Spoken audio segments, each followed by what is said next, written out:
নমস্কার, আমি আপনাদের প্রিয় ডাক্তারবাবু ডক্টর প্রবীর ভৌমিক। আজকে আবার এসে গেছি একটা নতুন ইন্টারেস্টিং টপিক। এবং মনে হয় এই টপিকটা বিতর্কের ঊর্ধ্বে নয়, কেন এটা নিয়ে অনেকেই তর্ক বিতর্কের মধ্যে চলবে এবং আমরা পেডিয়াট্রিশিয়ানরা এবং গাইনোকোলজিস্টের মধ্যে অনেকের মধ্যে একটুখানি ভুল বোঝাবুঝি হতে পারে। কিন্তু আমি আজকে যে কথাবার্তাগুলো বলবো এটা সায়েন্টিফিক্যালি এভিডেন্স বেস। সো আজকের তর্ক হচ্ছে যে, বা আজকের আমার আলোচনার বিষয়বস্তু হচ্ছে যে, সিজারিয়ান সেকশন বাচ্চাদের কি ক্ষতি করে। কেন আমরা যদি দৈনন্দিন জীবনে দেখি আমাদের আউটডোর প্র্যাকটিসে, মানে 10টার মধ্যে 5-6টা বাচ্চা, approximately 50-60-70% baby are they are coming, যে তারা কি আসছে যে মানে মায়েরা ধরে নিচ্ছে যে মোড অফ ডেলিভারি মানে কিভাবে বাচ্চা হচ্ছে, মানে সিজারিয়ান সেকশন মানে নর্মাল ডেলিভারি ব্যাপারটা মানে উঠতে চলেছে, ঠিক আছে। এবং আমি বিভিন্ন ইনস্টিটিউট যুক্ত, সেখানেও দেখা যাচ্ছে যে ইনসিডেন্স অফ নর্মাল ডেলিভারি অনেক কমে গেছে। কিন্তু WHO বলে দিয়েছে 10-15% ডেলিভারি সিজারিয়ান সেকশন, তার বেশি যেন কষ্ট না করে। কিন্তু যদি ন্যাশনাল হেলথ কমিশন যেটা, তার রিপোর্ট কি বলছে দেখা যাক।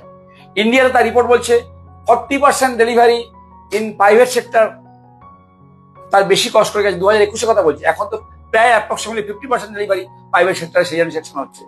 আর যদি সরকারি ব্যবস্থায় বলি অ্যাপ্রক্সিমেটলি 40%। এটা হচ্ছে 2021 সালের রিপোর্ট, কিন্তু এখন আমরা 2025-এ। সো আরো কিন্তু এটা বেড়ে গেছে, ঠিক আছে। সো আমরা কিন্তু দৈনন্দিন প্র্যাকটিসও দেখছি, এবং আপনারা দেখুন আপনার আশপাশে সাধারণ মানুষকে জিজ্ঞেস করুন যে কটা বাচ্চা নর্মাল ডেলিভারিতে হয়েছে। ম্যাক্সিমাম সিজারিয়ান সেকশন ডেলিভারিতে হচ্ছে। এবং দেয়ার মে বি বেসিক ইন্ডিকেশন, মায়ের তরফ থেকে কিছু ইন্ডিকেশন থাকতে পারে, বাচ্চার তরফ থেকে ইন্ডিকেশন থাকতে পারে। কিন্তু আমি সেই তর্ক বিতর্ক দেখতে চাইছি না, আমি যাচ্ছি সিজারিয়ান সেকশন আপনার বাচ্চা কি ক্ষতি করে, আসল ইম্পর্টেন্ট টপিক। এবারে যদি দেখেন সারা বিশ্বের দিকে তাকিয়ে দেখেন, সারা বিশ্বে কিন্তু সিজারিয়ান সেকশনের ইনসিডেন্স কিন্তু আগের তুলনায় বাড়ছে। এবং অনেক কারণ থাকতে পারে, কিন্তু অ্যাপ্রক্সিমেটলি 1/3 ডেলিভারি, মানে 3টে বাচ্চার মধ্যে একটা বাচ্চা সিজারিয়ান সেকশন হচ্ছে। কিন্তু একটা মজার গল্প বলছে আর কি, আমার একজন বন্ধুই বলতে পারে, মানে he is an eminent gynaecologist এবং কলকাতার বুকে প্র্যাকটিস করেন। তিনি বলছেন আমি কিন্তু যখন অ্যান্টিনেটালি মাকে চেক আপ করি লিখেই দিই যে আমি নর্মাল ডেলিভারি করতে পারবো না, so I will attend only the caesarean section. ভাবুন যে মোড অফ প্র্যাকটিসটা কোন জায়গায় চলে গেছে। তিনি গাইনোকোলজিস্ট অবস্টেট্রিশিয়ান, তিনি সেই ডেলিভারিটাই করবেন যেটা সিজারিয়ান সেকশন।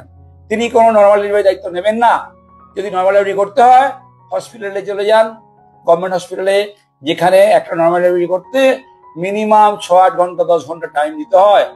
এবং সেই এফোর্টটা গাইনোকোলজিস্ট ডাক্তারবাবুরা, অবস্টেট্রিশিয়ান ডাক্তারবাবুরা দিতে পারবে না। ওই টাইমটা 4-5টা সিজারিয়ান সেকশন করলে their earning is much more than that of this normal delivery। ওই টাইমটা দেবেই না। আমি তো শুনে অবাক হয়ে গেলাম, বলছি হ্যাঁ আমি এভাবে প্র্যাকটিস করি, আমি অফিসে কোনো কেস আগে থেকে লিখে দিই, মানে কনসেন্ট নিয়ে নিই যে আপনি কি সিজারিয়ান সেকশন করবেন, তবেই আপনার বাচ্চার আমি দায়িত্ব নেব। এবার হচ্ছে যে আমি একটা ইন্টারন্যাশনাল সেমিনারে গিয়েছিলাম, সেখানে যে দেখা যাচ্ছে যে commonest indication for the caesarean section, কি কারণে সিজারিয়ান সেকশন করতে হয়। যেটা একটা বললাম যে মায়ের ইন্ডিকেশন কিছু আছে, মায়ের কিছু শারীরিক কিছু কারণে হতে পারে, আর বাচ্চা কিছু কারণ হতে পারে, ঠিক আছে।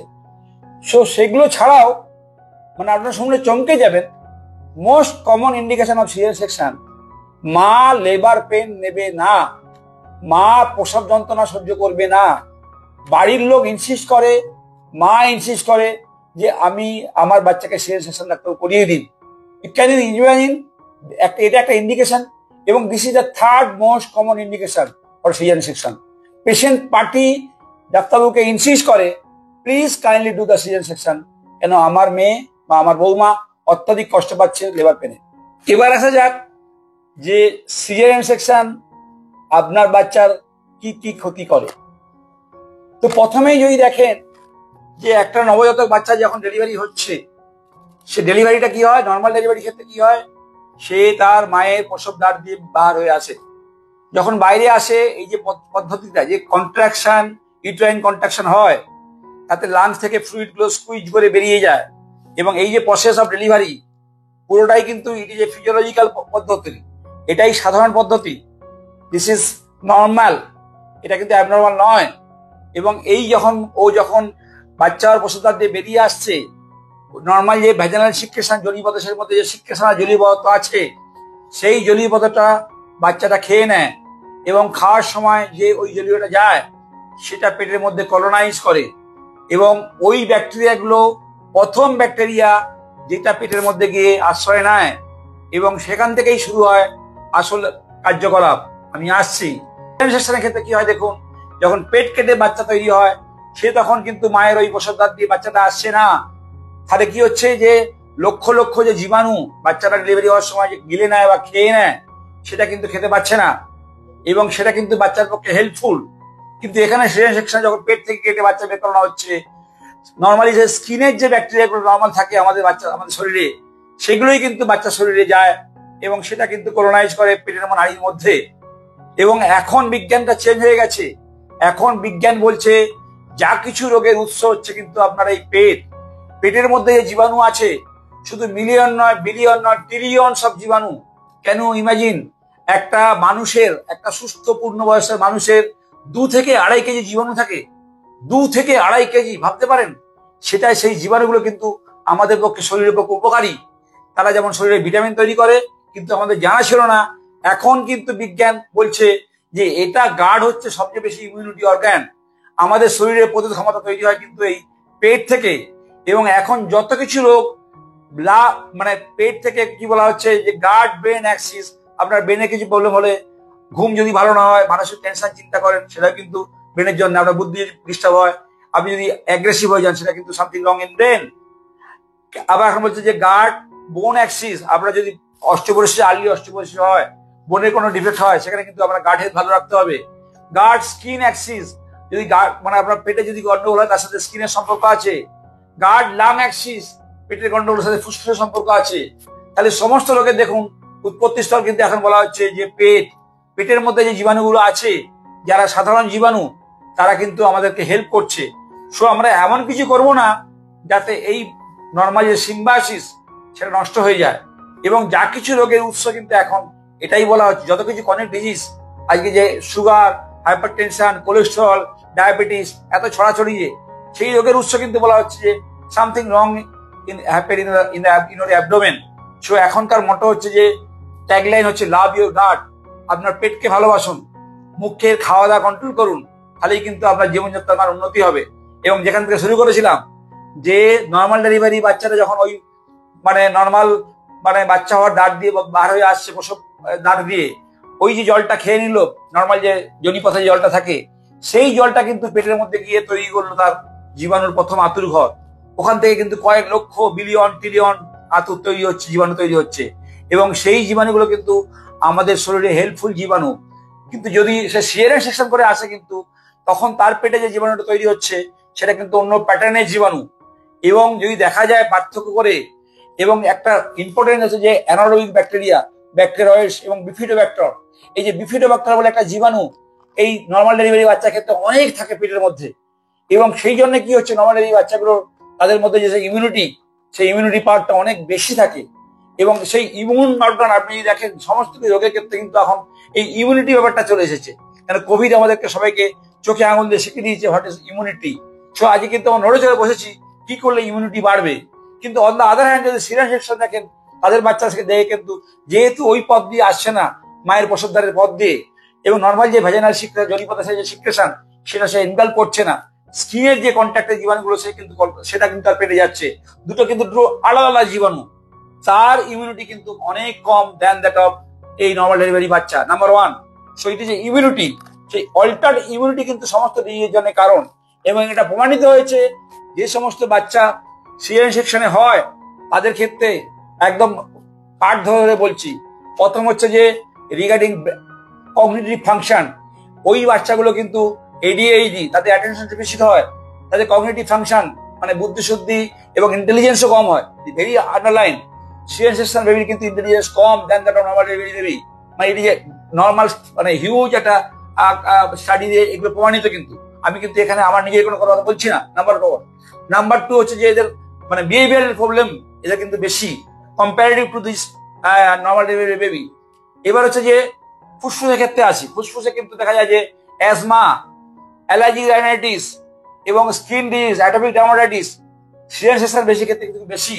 কেন? ওই যে বললাম due to the altered gut immunity, gut skin অ্যাক্সেসের প্রবলেম, গার্ড ফুসফুসের অ্যাক্সেসের প্রবলেম, গার্ড বেন অ্যাক্সিজনে যেটা বললাম সেটা তো ঠিক আছে। এছাড়া দেখা যায় যে এই সমস্ত বাচ্চাগুলোর মধ্যে যেহেতু ইমিউনিটি গন্ডগোল থাকে, সিজার সেকশন বাচ্চারা বেশি রেসপিরেটরি সর্দি কাশি জ্বরে বেশি ভোগে এবং তাদের পেটের গন্ডগোলও বেশি হয়, গার্ড ইমিউনিটি ডিস্টার্ব থাকে, সেই জন্য পেটের গন্ডগোলও বেশি ভোগে। এবং এই বাচ্চাগুলোকে প্রচুর একবার বারবার অ্যান্টিবায়োটিক ইউজ করতে হয়, প্রায় 3 to 4 times much more antibiotic than that of normal delivery বাচ্চা। একটা নর্মাল ডেলিভারি বাচ্চার তুলনায় একটা সিজার সেকশন বাচ্চার ক্ষেত্রে অ্যান্টিবায়োটিক ইউজটা অনেক বেশি হয়। এবং এইটা কিন্তু এই প্রথম 100 দিন 1000 ডে নয়, first 100 days is very important. এখানে দেখা গেছে যে এই বাচ্চাগুলোর ক্ষেত্রে এই যে এই এফেক্টটা যে চললো নর্মাল ডেলিভারির জন্য, যে একটা ডিফারেন্ট জীবাণু তৈরি হলো পেটের মধ্যে এবং যেটা হেল্পফুল, আর যেটা সিজার সেকশন তার জীবাণু মানে গঠন তার কিন্তু অন্য। এবং এই বিফিডোব্যাকটেরিয়াম যেটা বললাম যে কমনেস্ট ব্যাকটেরিয়াস, এটা যে কিন্তু আমাদের নর্মাল ডেলিভারি বাচ্চার ক্ষেত্রে অনেক বেশি থাকে। সিজার সেকশন বাচ্চার কিন্তু দেখা যায় সুর কম্পোজিশন দেখা যায় পুরো ডিফারেন্ট কিন্তু ওদের। হ্যাঁ, এবং এই বিফিডোব্যাকটেরিয়াম হচ্ছে যে খুব হেল্পফুল আমাদের শরীরের ক্ষেত্রে। এছাড়া আর কি দেখা যাচ্ছে, শুধুমাত্র এই ছোটখাটো রোগগুলো না, এই যে কনিক যে ডিজিজ যেগুলো আমরা বলা যাচ্ছে, এখন বলা যাচ্ছে লাইফ সাইকেল ডিজিজ, বা কেউ বলছে অটোইমিউন ডিজিজ, কেউ বলছে এটা মাল্টিফ্যাক্টোরিয়াল, যে হাইপারটেনশন, সুগার, কোলেস্টেরল, ওবেসিটি, এইগুলো কিন্তু দেখা যাচ্ছে যে বেশি কমন এই মানে নর্মাল ডেলিভারির তুলনায় সিজার সেকশন বাচ্চার ক্ষেত্রে। সো আজকে কিন্তু আপনারা মায়েরা এবং আমি আমার ডাক্তার বন্ধুদের সবাইকে আমি রিকোয়েস্ট করছি, যেখানে প্রয়োজন সেখানে অবশ্যই করতে হবে সিজার সেকশন, কিন্তু যেখানে প্রয়োজন নেই আমরা কিন্তু ইনসিস্ট করবো না সিজার সেকশনের জন্য। কেননা মা হয়তো এখনকার দিনে দেখতেই পাচ্ছেন খুব নিউক্লিয়ার ফ্যামিলি, একটা দুটো বাচ্চা, সবার কাছে বাচ্চা ভ্যালুয়েবল। যদি তাকে আমরা নর্মাল ডেলিভারি করে আনতে পারি তাহলে কেন নয়? কেননা আমরা যদি নর্মাল ডেলিভারি করি সেই বাচ্চাগুলো সিজার সেকশন বাচ্চার তুলনায় সব দিক দিয়ে অনেক গুণ ভালো। এবং কি কি রোগগুলো আমি বলেই দিলাম। সো আজকে আমার মনে হয় এটা নিয়ে অনেক তর্ক বিতর্ক হবে। কেউ যদি কোশ্চেন করে আমি উত্তর দিতে রাজি আছি, আমার কাছে এভিডেন্স আছে, আমি কোনো এখানে নিজের কোনো কথা বলিনি, প্রত্যেকটা বৈজ্ঞানিক এভিডেন্স সারা পৃথিবী তোলপাড় হয়ে যাচ্ছে এটা নিয়ে, প্রিবায়োটিক, প্রোবায়োটিক, গার্ড হেলথ নিয়ে। এবং সিজার সেকশন একদম লাস্ট আমি কয়েকটা কনফারেন্সে দেখলাম যে how caesar section baby are different from the normal delivery baby, কেন তারা অন্যদের থেকে আলাদা। এখন বিজ্ঞান আস্তে আস্তে উন্নত হচ্ছে এবং সবাই এখন কিন্তু সব উৎপত্তি স্থল কিন্তু গাট মানে পেটের যে নর্মাল জীবাণু, সেইগুলো কিন্তু রোগের মেন উৎপত্তিস্থল। আসুন আমরা সবাই মিলে আমরা গো ফর দ্য গ্রিন, আমরা সবুজ খাই, ফল খাই, সবজি খাই, জল খাই, ভালো করে ঘুমাই, স্ট্রেস ফ্রি লাইফ আমরা এনজয় করি, and regular exercise and meditation. এই সব কটা জিনিস কিন্তু গার্ড হেলথকে ভালো রাখবে। So love your gut. So আজকে এইটুকু, প্রত্যেকে নমস্কার। যারা আমার চ্যানেলটা দেখছেন এখন সাবস্ক্রাইব করেন, সাবস্ক্রাইব করুন, আর যারা ফেসবুক পেজ দেখছেন তারা আমাকে ফলো করুন। আবার আমি আসছি নতুন একটা ইন্টারেস্টিং টপিক নিয়ে।